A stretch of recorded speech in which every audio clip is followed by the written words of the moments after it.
आता एक मोठी बातमी समोर येते। जुन्नरमध्ये शिवस्वराज्य यात्रेदरम्यान क्रेनमध्ये बिघाड झाल्याची माहिती समोर आली आहे। शिवरायांच्या पुतळ्याला हार घालताना क्रेनमध्ये बिघाड झाला, तर खासदार अमोल कोल्हे आणि नेते जयंत पाटील थोडक्यात बचावले। ही दृश्य आपण पाहतोय शिवस्वराज्य यात्रेच्या पहिल्याच दिवशी किल्ले शिवनेरीच्या पायथ्याशी असलेल्या जुन्नर शहरातील छत्रपती शिवाजी महाराजांच्या पुतळ्याला हार घालण्यासाठी क्रेनच्या सहाय्याने पुतळ्याला हार घालून क्रेन खाली येत असताना क्रेनची ट्रॉलीच बिघाड झाल्यानं जयंत पाटील आणि खासदार अमोल कोल्हे यांच्यासोबत रोहिणी खडसे, मेहबूब शेख थोडक्यात बचावले। सुदैवात यात कोणालाही दुखापत झाली नसून सर्वजण अगदी थोडक्यात बचावले।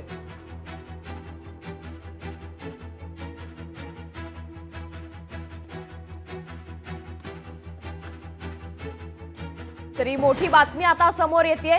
शिवस्वराज्य यात्रेदरम्यान हा अपघात झाल्याचा आता समोर येतंय। अमोल कोल्हे, जयंत पाटील हे अगदी थोडक्यात बचावले। जुन्नरमध्ये शिवस्वराज्य यात्रेदरम्यान क्रेनमध्ये हा बिघाड झालाय। तर या संदर्भात अधिक माहिती देता आपले प्रतिनिधी साईदीप ढोबळे। साईदीप, आता जुन्नरमध्ये शिवस्वराज्य यात्रेदरम्यान क्रेनमध्ये हा बिघाड झाला, यावेळी खासदार अमोल कोल्हे आणि नेते जयंत पाटील हे अगदी थोडक्यात बचावले। काय नेमकं झालं होतं? बरोबर आहे। सकाळपासून ह्या किल्ले शिवनेरीच्या पायथ्यावरून शिवस्वराज्य यात्रेला सुरुवात झालेली आहे। एकंदरीत पाहिलं तर जुन्नर तालुका असेल, आंबेगाव तालुका असेल आणि विविध तालुक्यामध्ये ही यात्रा जाणार आहे। परंतु किल्ले शिवनेरीच्या पायथ्याशी जो शिवाजी महाराजांचा अश्वारूढ पुतळा आहे, तो पुतळ्याला हार अर्पण करण्यासाठी क्रेनच्या ट्रॉलीमध्ये जयंत पाटील असतील, अमोल कोल्हे असतील, खडसे असतील, हे सर्व त्या ट्रॉलीमध्ये होते आणि अचानक ही ट्रॉलीचा जो नट आहे तो निसटला आणि ही ट्रॉली खाली पडता पडता वाचली। कारण जर ट्रॉली पडली असती तर मोठा अनर्थ घडला असता, कारण खूप उंचीवरती हा पुतळा आहे आणि या पुतळ्याला हार अर्पण करण्यासाठी जयंत पाटील, अमोल कोल्हे ट्रॉलीमध्ये होते। एकंदरीत पाहिलं तर हे जे क्रेन आहे त्या क्रेनमध्ये अचानक बिघाड झाल्यामुळे सगळ्यांचीच या ठिकाणी तारांबळ झालेली पाहायला आपल्याला दिसली। परंतु हे क्रेन चालकाने हळूहळू खाली घेऊन यांचा सर्वांचा यामधून जीव वाचवलेला आहे। नक्कीच साईदीप, खरं तर शिवरायांच्या पुतळ्याला हार घालताना क्रेनमध्ये बिघाड झाला, हे नेते देखील अगदी थोडक्यात बचावले। आता याचा परिणाम जुन्नरमधील या यात्रेवरती झालाय का? या संदर्भात काय अधिक माहिती? बरोबर आहे।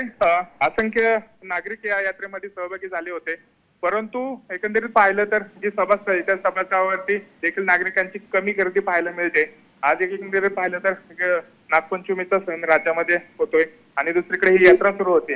कुठेतरी त्याचा देखील परिणाम या सभेवरती पाहायला मिळेल, कारण ज्या सभेमध्ये जे नागरिक सहभागी होणार आहेत त्यांचा या ठिकाणी सहभाग तितक्याच प्रमाणात दिसत नाही, त्याच्यामुळे सभेला गर्दी देखील कमी प्रमाणात आहे। नक्कीच साईदीप, धन्यवाद आपण दिलेल्या या सविस्तर माहितीबद्दल। तर जुन्नरमधून या शिवस्वराज्य यात्रेदरम्यान क्रेनमध्ये बिघाड झाला आणि खासदार अमोल कोल्हे, नेते जयंत पाटील हे अगदी थोडक्यात बचावलेत।